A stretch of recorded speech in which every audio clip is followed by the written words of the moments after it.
सी programming सीखने की series के इस वीडियो में आज हम प्रॉब्लम नंबर 44 को सॉल्व करेंगे। तो आज के इस वीडियो के लिए हमारे पास प्रॉब्लम है कि हमें एक सी प्रोग्राम लिखना है जो यूज़र द्वारा दिए हुए मैसेज को इनक्रिप्ट एवं डिक्रिप्ट कर सके, और ये काम हमें करना है by using bitwise XOR operator. तो इस प्रॉब्लम को सॉल्व करने से पहले चलिए हम सबसे पहले समझते हैं कि इनक्रिप्शन और डिक्रिप्शन होता क्या है। तो सबसे पहले इनक्रिप्शन। तो इनक्रिप्शन का मतलब होता है कि किसी सूचना जैसे कि संख्या या टेक्स्ट को एक विशेष विधि से बदलकर छुपाना ताकि कोई अनजान व्यक्ति उसे ना समझ सके। एग्जाम्पल के लिए, यदि हमारे पास कोई मैसेज है या हमारे पास कोई संख्या है जो कि 30 है, 30 है, और हमें इस संख्या को किसी और को भेजना है लेकिन इसको छुपाकर, तो हम क्या करेंगे, इसको इनक्रिप्ट करेंगे। चलिए इस बात को एक एग्जाम्पल से समझते हैं। देखिए सिंपल सा एग्जाम्पल ये है कि मान लेते हैं कि हमारे पास एक व्यक्ति है ए और दूसरा व्यक्ति है बी। ये दोनों क्या है कि बहुत दूर दूर रहते हैं। अब ए को कुछ मैसेज सेंड करना है बी को। अब लेकिन प्रॉब्लम ये है कि ए बी के पास नहीं जा सकता क्योंकि बी जो है काफ़ी दूर रहता है। लेकिन एक तीसरा व्यक्ति है सी नाम का जो कि बी के पास किसी और काम से जा रहा है। तो अब ए चाह रहा है कि वो मैसेज जो है सी के हाथों भेज दे बी को, ठीक है। लेकिन प्रॉब्लम ये है कि ए जो है मैसेज दिखाना नहीं चाहता सी को कि मैं क्या मैसेज भेज रहा हूँ। मतलब ए चाहता है कि सी को जो मैसेज दिखे वो एक्चुअल मैसेज ना हो जो मैं भेजना चाहता हूँ बी को। हम पहले मैसेज बना लेते हैं। मान लेते हैं कि मैसेज एक संख्या है सिंप्लिसिटी के लिए, ठीक है। तो उससे हमें क्या होगा कि समझने में आसानी होगी कि इनक्रिप्शन एग्जैक्टली हो कैसे रहा है। तो हमने सिंप्लिसिटी के लिए मान लिया है कि ए जो है बी को एक मैसेज भेजना चाहता है जो कि 30 है, ठीक है। लेकिन ए जो है सी को नहीं बताना चाहता कि ये बी को 30 भेज रहा है।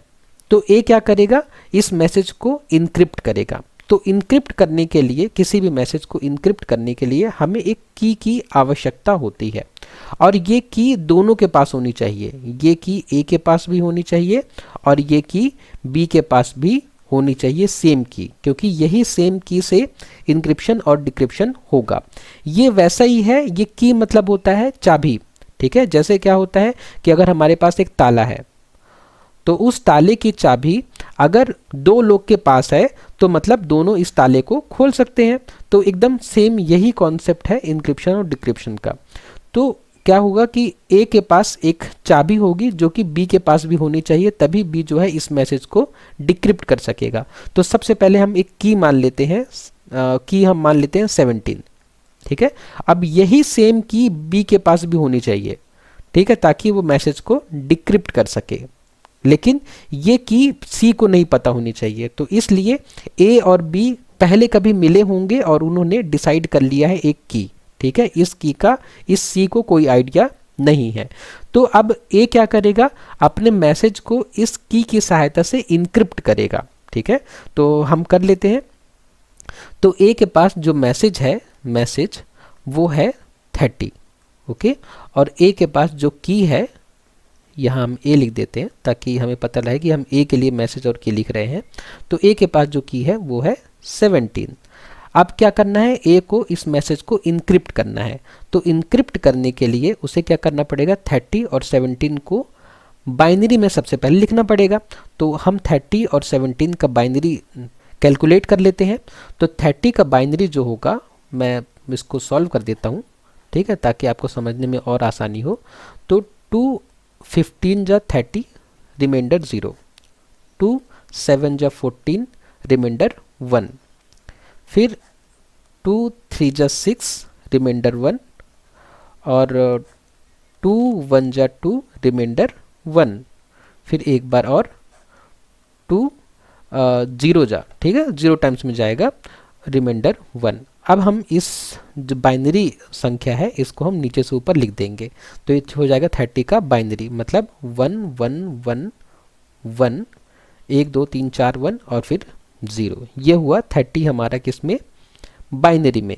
इसी तरीके से हम 17 को भी कन्वर्ट कर लेते हैं। 17 को किस में, बाइनरी में। 17 अभी किस में है, डेसिमल में है, ठीक है। इसको कन्वर्ट कर लेते हैं। तो 2 कितना जाएगा, 2 8 जा 16, तो रिमाइंडर 1। फिर 2 4 जा 8, रिमाइंडर 0। फिर 2 2 जा 4, रिमाइंडर 0। ओके, फिर 1 टाइम्स में जाएगा, रिमाइंडर 0, और फिर आखिरी वाला 0 टाइम्स में जाएगा, रिमाइंडर 1। इसको हम नीचे से ऊपर लिख देते हैं। ठीक है, नीचे से ऊपर लिखें तो क्या है, हमें बाइनरी क्या मिला, 1 0 0 0, 3 0, फिर उसके बाद में एक और 1। अब हमें क्या करना है, इन दोनों का यूज़ करके हमें मैसेज को इनक्रिप्ट करना है। ये हमारा मैसेज है 30 जो कि ए बी को भेजना चाहता है, और ये है की। ठीक है, इस की का यूज़ करके हम इस मैसेज को क्या करेंगे, इनक्रिप्ट करेंगे। तो मैं इनक्रिप्ट कर देता हूँ मैसेज को। इनक्रिप्ट करने के लिए हमें क्या करना पड़ेगा, ये मैसेज और की का हमें बिटवाइज एक्सऑर करना पड़ेगा। बिटवाइज एक्सऑर के लिए ये जो है हमारे पास ट्रूथ टेबल बना हुआ है। पिछले वीडियोज़ में भी हमने बिटवाइज एक्सऑर की चर्चा की है। तो अब हम क्या करेंगे, हम अपने मैसेज को इनक्रिप्ट करेंगे। तो इनक्रिप्ट करने के लिए हम यूज़ करेंगे बिटवाइज एक्सऑर। तो 0 1 का क्या होता है, यहाँ से हम देख सकते हैं 0 1 का 1 होता है। ओके, 0 1 का 1, 1 0 का 1, 1 0 का 1, 1 0 का 1, और 1 1 का 0। तो हमें क्या मिल गया, हमें ये मिल गया, ये बाइनरी है किसका, 15 का। ठीक है, 15 का बाइनरी है ये। तो यही हमारा हुआ है इनक्रिप्टेड मैसेज। इनक्रिप्टेड मैसेज, ये हमारा इनक्रिप्टेड मैसेज है। ठीक है, तो अब हम जो सी होगा उसको हम ये 15 देंगे। हम बोलेंगे कि ये 15 है, ये जाके बी को बता दो। ठीक है, एक काम और यहाँ पे मैं कर देता हूँ, ये हमारा 0 1 1 1 1 ये बाइनरी है किसका, 15 का। ये हम कैसे कैलकुलेट करते हैं, इसको कैलकुलेट करने के लिए मैं आपको बता देता हूँ शॉर्ट में, कि हम लेफ्ट से राइट ट्रेवर्स करना शुरू करते हैं। ठीक है, तो सबसे पहले हमें 1 मिला, तो 1 को हम मल्टीप्लाई करेंगे 2 की पावर 0 के साथ में, फिर प्लस, फिर ये वाला 1 है, इस 1 को हम मल्टीप्लाई करेंगे 2 की पावर 1 के साथ में, फिर प्लस इस 1 को हम मल्टीप्लाई करेंगे 2 की पावर 2 के साथ में, फिर इस 1 को हम मल्टीप्लाई करेंगे 2 की पावर 3 के साथ में, और ये तो 0 ही है। तो 0 को अगर हम किसी से मल्टीप्लाई करेंगे हमें 0 ही मिल जाना है, लेकिन फिर भी मैं लिख देता हूँ 0 इंटू 2 की पावर 4। अब इसको हम सॉल्व कर देंगे। 2 की पावर 0 कितना होता है, किसी भी नंबर की पावर 0 जो होती है 1 होती है। ओके, तो ये हो जाएगा 1 1 इंटू 1, तो कितना हो गया, 1 हो गया, प्लस 2 इंटू 1 2 हो गया, और 2 की पावर 2 कितना होता है 4, 4 इंटू 1 4 हो गया, 2 की पावर 3 होता है 8, 8 इंटू 1 8 हो गया, और ये तो 0 है ही, तो प्लस 0, तो कितना हो जाएगा 8 4 12 14 और 1 15। ठीक है, इस तरीके से हम बाइनरी को डेसिमल में भी कन्वर्ट कर सकते हैं। तो अब हमें क्या मिल गया है, इनक्रिप्टेड मैसेज मिल गया है। अब ये मैसेज हमने किसको दिया है, ये मैसेज हमने दिया सी को कि ये 15 है, 15 जाके बता देना किसको, बी को। तो अब सी लेके जा रहा है इस मैसेज को। अगर सी के पास की होती, ये की होती, तो सी इसको डिक्रिप्ट कर लेता और देख लेता कि असली मैसेज क्या है, लेकिन सी के पास की नहीं है, तो सी जाएगा और ये जाके मैसेज दे देगा किसको, बी को दे देगा। बी को जाके मैसेज दे देगा 15, बी को बता देगा कि ये तुम्हें ए ने भेजा है। तो अब बी को पता है कि की क्या है, 17 है, तो अब बी क्या करेगा, इस मैसेज को डिक्रिप्ट करेगा। तो इनक्रिप्टेड मैसेज जो बी को मिला वो क्या है, 15 है, और बी के पास की है, की क्या है, 17 है। अब बी क्या करेगा, बी इन दोनों पे एक्सऑर ऑपरेशन परफॉर्म करेगा। तो बी को पता है कि 15 का जो बाइनरी रिप्रेजेंटेशन होता है वो कुछ इस तरीके से होता है। अभी हमने देखा भी कि ये देखिए, ये 15 लिखा हुआ है 4 बार 1, और 17 का बाइनरी रिप्रेजेंटेशन भी बी को पता है। ठीक है, वो क्या है, 1 0 0 1। तो मैं लिख देता हूँ 1 0 0 1, और यहाँ पे शुरू में 0 लगा देंगे क्योंकि हमारा जो नीचे वाला नंबर है वो 5 बिट का है, तो इसको भी हमने 5 बिट बराबर बिट कर लिया। ठीक है, अब दोनों का एक्सऑर परफॉर्म करूंगा मैं, तो मुझे पता है कि 1 1 का क्या होता है, 0 होता है, 1 1 का 0 होता है इस ट्रूथ टेबल से।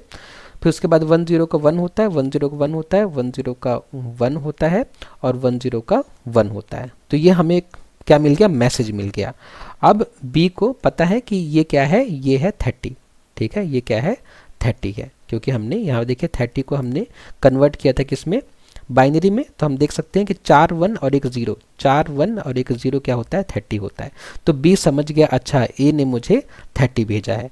तो इस तरीके से जो बी होगा वो सी द्वारा दिए हुए इनक्रिप्टेड मैसेज को की सहायता से डिक्रिप्ट कर लेगा। ठीक है, तो इसको हम कहेंगे डिक्रिप्टेड डिक्रिप्टेड मैसेज, ठीक है, डिक्रिप्टेड मैसेज जो कि बी ने डिक्रिप्ट किया है की हेल्प से।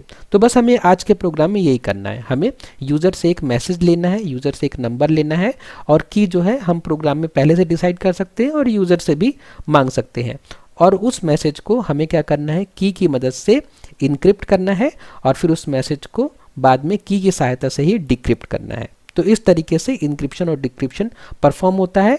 आजकल आज की डिजिटल लाइफ में इंक्रिप्शन डिक्रिप्शन हर जगह यूज़ होता है। जैसे कि व्हाट्सएप में आप देख सकते हैं कि आपका मैसेज इंक्रिप्टेड होता है। जब भी आप किसी को मैसेज भेजते हैं तो वो इंक्रिप्टेड होता है। इसका मतलब यही हुआ कि बीच का कोई भी व्यक्ति उस मैसेज को नहीं देख सकता, बस आप देख पा रहे हैं और जिसको आपने मैसेज भेजा है बस वो देख पा रहा है, ठीक है। तो डिक्रिप्शन का मतलब क्या है, इंक्रिप्शन में छुपाई गई जानकारी को वापस असली रूप में लाना।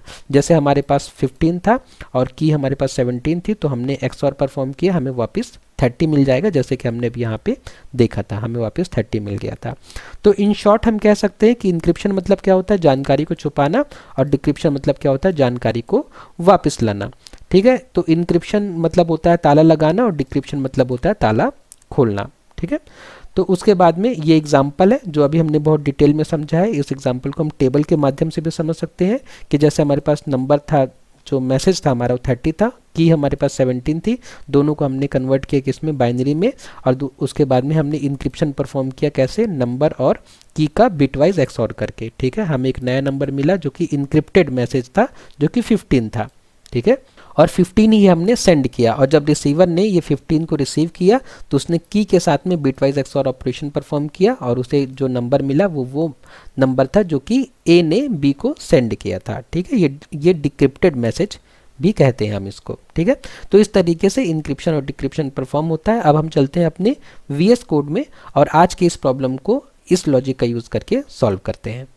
तो मैंने अपना VS कोड ओपन कर लिया है और अपने VS कोड में वो कोड लिख लिया है जो हमारी आज की इस प्रॉब्लम को सॉल्व करेगा। लेकिन इस कोड को समझने से पहले एक बार हम इस कोड को रन करके देख लेते हैं कि ये हमारा कोड किस तरीके से काम कर रहा है, किस तरीके से हमें आउटपुट दे रहा है।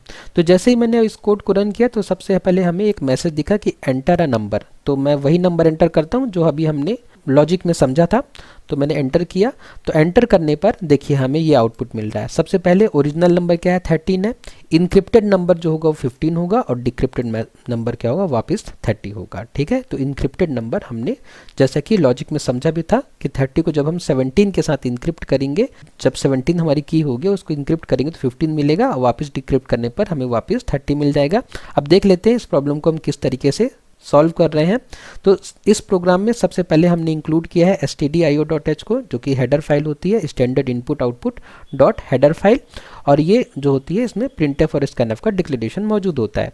तो उसके बाद में मेन फंक्शन के अंदर हमने देखिए यहाँ पे कुछ वेरिएबल्स डिक्लेयर किए हैं, ज़्यादा वेरिएबल्स हैं इसलिए एक एक करके हम समझते हैं। सबसे पहले नम और की नाम के दो वेरिएबल्स हमने डिक्लेयर किए। नम की वैल्यू हमें यूज़र से लेनी है और की हम यहाँ पे खुद से सेट कर सकते हैं। यहाँ पे मैंने की 17 सेट किया है, ठीक है, जैसे कि हमने एग्जाम्पल में समझा था। उसके बाद में दो और वेरिएबल बनाए हमने, इनक्रिप्टेड नंबर और डिक्रिप्टेड नंबर नाम से। इनक्रिप्टेड नंबर में हम इनक्रिप्टेड मैसेज को रखेंगे और डिक्रिप्टेड नंबर में हम डिक्रिप्टेड मैसेज को रखेंगे। उसके बाद में यूज़र से हमने नंबर मांगा और स्कैनफ की सहायता से हमने उस नंबर को रिसीव किया।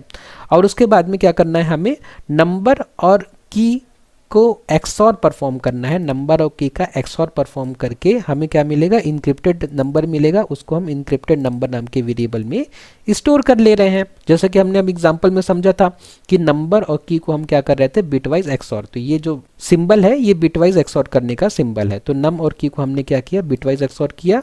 तो जब इसको बिटवाइज XOR करेंगे तो जो हमें जो नया नंबर मिलेगा उसको हम इनक्रिप्टेड नंबर में स्टोर करेंगे, और फिर इनक्रिप्टेड नंबर को जब हम की के साथ फिर से बिटवाइज XOR करेंगे तो हमें डिक्रिप्टेड नंबर मिलेगा जो कि बी रिसीव कर रहा था, ठीक है। मतलब बी जो है उसको डिक्रिप्ट करने के बाद बी को ये नया नंबर मिल रहा था, ओके। तो उसके बाद हम क्या करेंगे, सबकी वैल्यूज़ को लाइन से प्रिंट करा देंगे। ओरिजिनल जो नंबर था वो नम था, इंक्रिप्टेड नंबर नाम के वेरिएबल में हमने स्टोर किया था, और डिक्रिप्टेड नंबर हमने डिक्रिप्टेड नंबर नाम के वेरिएबल में स्टोर किया था। ठीक है, और इनको प्रिंट करने के लिए हमने फॉर्मेट स्पेसिफायर %d यूज़ किया है, क्योंकि सारे ही हमारे वेरिएबल इंटीजर टाइप के हैं। ठीक है, प्रिंटफ और स्कैनफ का जो सिंटेक्स होता है, इसको हमने बहुत डिटेल में शुरुआती वीडियोज़ में समझा था, इसलिए मैं इस पर ज़्यादा फोकस अब नहीं कर रहा हूँ। ठीक है, उसके बाद में हमने रिटर्न 0 किया और हमारा प्रोग्राम का एग्जीक्यूशन जो है यहाँ से बंद हो गया। तो इस तरीके से हम आज की प्रॉब्लम को सॉल्व कर सकते हैं। अगर आपको इस प्रॉब्लम में, इस वीडियो में कोई डाउट है तो प्लीज़ मुझे कमेंट बॉक्स में बताइए। नेक्स्ट वीडियो में जब हम मिलेंगे तो हम इसी तरीके की एक और इंटरेस्टिंग प्रॉब्लम को सॉल्व करेंगे। वीडियो को लास्ट तक देखने के लिए धन्यवाद।